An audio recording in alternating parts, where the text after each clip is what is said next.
Inminente procesamiento del ex juez Carlos Fraticelli. Enrique.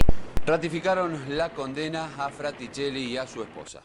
Que la jueguen en la plaza y la corten de a poquitito. No lucha por unos hijos y esta maldita perra. Imputada, detenida, vinculada a la investigación sobre homicidio de su hija. El matrimonio Fraticelli se encuentra contra las cuerdas. Esta mañana Graciela Dícer dejó 4 cartas, una para su hijo, otra para su pareja y 2 más para sus familiares, en las que aparentemente se explican los motivos del suicidio. Si hay un caso emblemático de la incapacidad judicial, de la bestialidad judicial en la Argentina, es la muerte de Natalia Fraticelli en la provincia de Santa Fe. Imagínate vos que, sin tener siquiera acreditado que la hayan asesinado, estrangulado, la justicia condenó a sus padres, al ex juez Carlos Fraticelli y a su madre, Graciela Dícer, a perpetua. Lo que terminó significando que la madre se suicide en el estado de desesperación que le valió una condena. Te quiero poner en época para que comprendas. Se instaló en los medios de comunicación que Natalia Fraticelli había sido asesinada por sus padres porque no la soportaban. Imagínate una tapa y 1000 tapas de los diarios más leídos en la Argentina, más los canales de televisión, titulando todo el tiempo con información que filtraba la bochornosa investigación de la justicia santafesina, que estos padres, el juez y su esposa, habían asesinado a su hija porque tenía algún tipo de discapacidad y no le cerraba el modelo de hija que ellos pretendían. Entonces habían decidido asfixiarla en una técnica combinada con estrangulamiento y una bolsa en la cabeza para sacarse de encima a la nena que era un estorbo.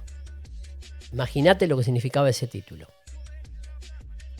Lo cierto es que el caso tuvo todas las irregularidades, anomalías, torpezas, complicidades, para que nunca se resolviera, para que nunca y al día de hoy se sepa la verdad. Siempre, como digo, traigo documentación, información, diagnósticos para poder reconstruir los hechos. Anteojos. 20 de mayo del año 2000, una eternidad. Estamos hablando más de 25 años al momento de esta grabación. Natalia aparece muerta con una bolsa en la cabeza y empiezan con una primera interpretación que, para colmo, en esta primera interpretación de los hechos tiene que ver un rol, si querés, desacertado de su padre, de Carlos, el ex juez, de lo que él instala un poco por impericia, otro poco para tapar un asunto paralelo a su relación con la mamá de la nena. Él había estado esa noche en la que ocurre la muerte de Natalia, y fíjense, como digo muerte, porque al día de hoy no se sabe si fue un homicidio, un suicidio, una muerte por exceso medicamentoso. Él reconoce con el tiempo en un libro que escribe que no dice toda la verdad o la cuenta distorsionada o culposa, si se quiere, su interpretación de los hechos que él ve, porque esa noche había estado con un amante durante 4 horas y entonces no podía justificar su ausencia en el domicilio. Y a partir de ahí empieza, cuando una persona miente en un algo, en tribunales interpretan que mentís en un todo. Y empieza a hacer una investigación totalmente desacertada que nunca trataba de responder si realmente había elementos para acreditar que los padres eran los asesinos de Natalia. Entonces esas contradicciones que tenía el padre en sus relatos, que eran ambiguos, iba, venía, se desdecía, lo convirtieron en sospechoso. Para sintetizar la idea, como me mentiste, sos el sospechoso número 1. Y en realidad mintió por un tema de infidelidad, se supo luego. De boca de él y de boca ni más ni menos que de un fallo que les voy a contar, inédito, de la Corte Suprema de Justicia, el máximo organismo de justicia del país. Pero vayamos a los hechos. Natalia vivía con sus padres, también con su hermano Franco, una época en la que no había redes sociales prácticamente, y en los medios, en la cobertura de los medios a nivel nacional, lo más valioso que se consiguió en términos visuales fue las imágenes de una casa de fotografía que había grabado la fiesta de 15 de Natalia, que era la imagen con la que empezábamos a conocer a Natalia. Una piba que tenía un bajo perfil, según el relato de sus padres, algún tipo de conflictividad, pero nada de esto ameritaba que los padres la hayan matado para sacársela de encima porque era un estorbo. Insisto, se instaló esto a nivel judicial, se lo volcó a los medios y los medios repetimos esa idea. Incluso esto valió una perpetua en una primera instancia para Carlos y para su esposa, con prueba nula prácticamente, pero sí con un título ganchero, que era mataron a su hija porque no la soportaba. La Corte Suprema de Justicia de Santa Fe confirmó las condenas a reclusión perpetua impuestas al ex juez de Rufino, Carlos Fraticelli, y a su esposa, Graciela Disser. Bueno, el ex juez, les voy a ir contando qué fue diciendo a lo largo de estos años, termina escribiendo un libro que se llamó Divina Justicia, que lo escribe con su pareja, a la que conoce luego del suicidio de su esposa, de Graciela, la mamá de Natalia, conoce en prisión a una psicóloga con quien termina vinculándose, enamorándose y armando una nueva relación. Esta mujer se llama Norma, y en ese libro, donde él dice que cuenta toda la verdad de lo ocurrido, dice: yo estaba nubilado, la noche previa a la muerte de Nati volví a tener un encuentro extramatrimonial, sexo 4 horas con otra mujer. Entonces todo eso que él termina contando lo dice para explicar por qué dijo tantas cosas contradictorias respecto de lo que pensaba de la muerte de su hija. Él tenía jurisdicción para colmo como juez, entonces en algún momento él tejió, entre tantas hipótesis descabelladas que dijo Fraticelli al principio, dijo: me mataron a mi hija, esto es un vuelto que me pasaron otros personas que yo investigué en causas por proxenetismo. Entonces empezó a armar una bola de algo que no había ni una certeza. Pero sobre todo lo más importante es que hubo grandes y graves fallas en la instrucción, a nivel forense, a nivel pericial y demás. Nadie quería investigar, porque a la vez él, como era juez en la región, Rufino, Melincuen, nadie quería investigar, Venado Tuerto, nadie quería investigar el caso porque eran todos amigos o conocidos de él. Entonces iban excusando jueces, fiscales, nadie agarraba la causa. Hasta que en definitiva, con estos elementos que les digo, bastante dudosos y más que nada basados en contradicciones de su relato, lo termina metiendo en cana a él y a la esposa y los condenan a perpetua de forma súbita. También me parece para calmar un poco la insistencia mediática de época. Estamos en condiciones de afirmarte que en minutos más se va a conocer la decisión del doctor Rizzo de dictar la prisión preventiva a Fraticelli con los mismos cargos imputados a su esposa. Bueno, hay una cronología que me traje de cómo fue esa noche, el hallazgo del cuerpo y todo lo que empieza a pasar. Llaman primero al médico, que esto también llamó la atención, por eso lo enganchan a Fraticelli. Dicen: che, Fraticelli, vos llegaste, sos magistrado, tenés a tu hija muerta y en vez de llamar a la policía llamás al médico de la familia, un tal Hugo Costa. Le llamó la atención a los investigadores. Y Fraticelli empieza a decir cosas ahí que le jugaron en contra. Decía: Natalia tenía una bufanda en el cuello, las manos atadas con un pañuelo, podía haber tenido 2 o 3 nudos. Son las primeras frases que se le escucha decir, que las reproducen los testigos. En el escritorio de la planta alta había bolsas similares a las que ella tenía en el cuerpo, y empieza a dar un montón de versiones contradictorias. Decía eso, después decía otra cosa, después decía que era un vuelto para él, insisto, por los casos o las causas que había investigado. Y acá viene el gran problema, que era de qué murió. Mirá esta frase, ¿no? Dice: mataron a la Nati, esto me la dieron a mí, la encontré con esas bolsitas en la cabeza y además me faltó algo de plata. Dijo entre tantas cosas Carlos Fraticelli, y la justicia lo entendió como elementos que él usaba para desviar a la investigación cuando él era el verdadero autor. Cosa que, insisto, no lo fue ni él ni su esposa, que lamentablemente se termina suicidando y dejando cartas donde explica por qué se mata. Harta de que los títulos sean que había matado a su hija porque no la soportaba con una discapacidad.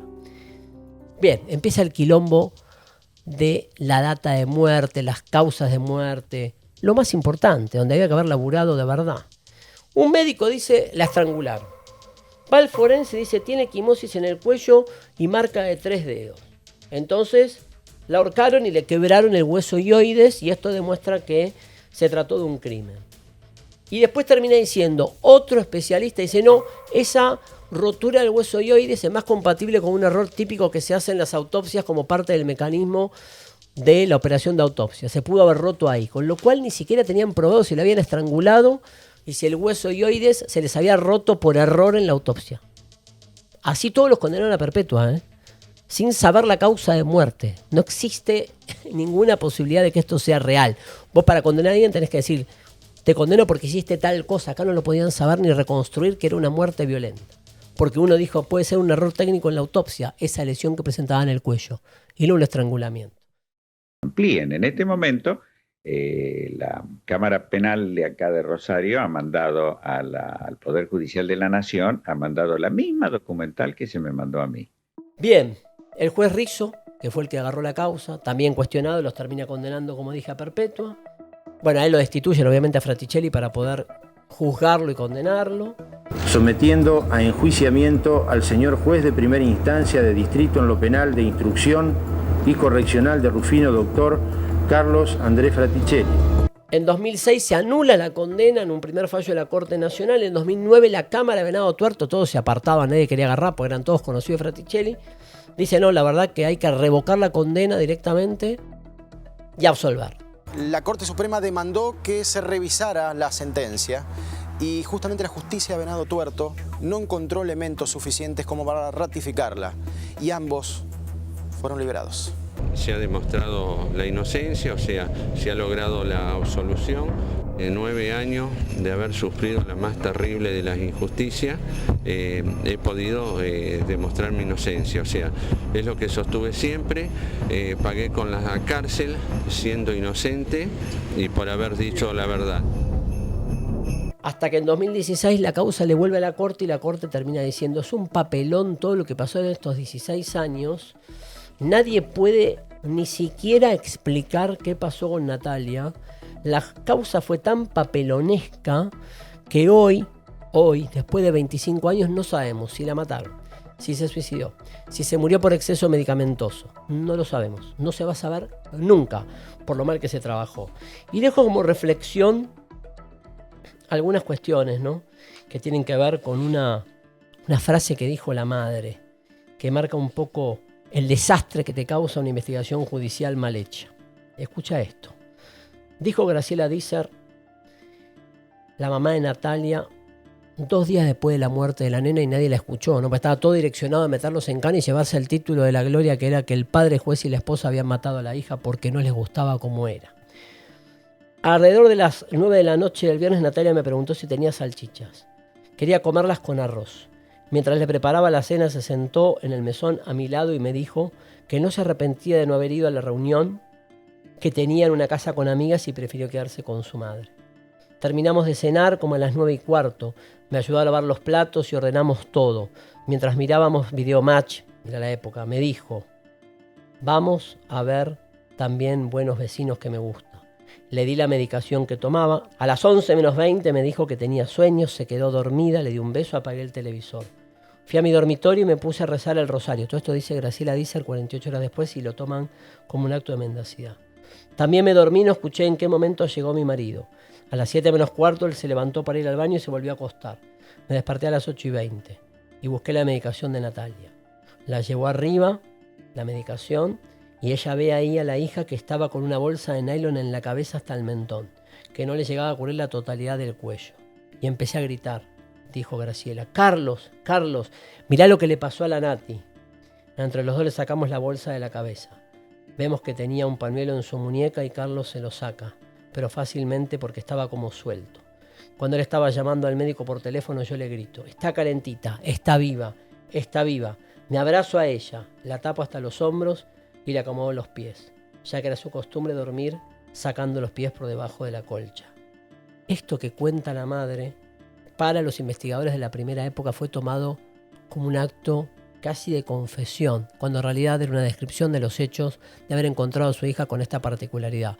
Yo enterré a mi hija el domingo. Lo único que sé es que yo, desde ese día, no tengo nada.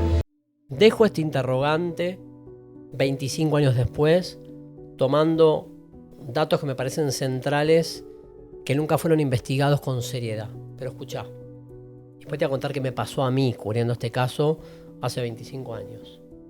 La doctora que analizó las vísceras de Natalia encontró una droga que tomaba en ese entonces la abuela de Natalia, llamada Uxen Retard, que era contraindicado para casos de epilepsia. Ella tenía algún episodio de estas características. Entonces, la pregunta que queda abierta es, ¿ella pudo haber tomado ese medicamento de forma intencional para quitarse la vida? ¿Lo tomó por error? ¿Se murió y le pusieron la bolsa como un acto reflejo de tapar el espanto de una muerte porque no la habían cuidado en ese momento? Es una pregunta que queda boyando y que nadie pudo terminar de responder jamás. De hecho, todo fue tan traumático que no solamente Graciela Dícer, la madre, se suicidó, sino que el propio Carlo Fraticelli intentó suicidarse en algún momento de toda esta historia. Yo lo que me acuerdo como periodista es que fue el primer caso grande que movilizó los medios viajando al interior a hacer esas coberturas de muchas horas y muchos días cubriendo un caso. Los medios entendemos con el paso del tiempo que repitiendo lo que te cuenta un fiscal o un juez no es la verdad absoluta, pero la tapa de los diarios era coincidente. Habían matado a la nena porque no la soportaban.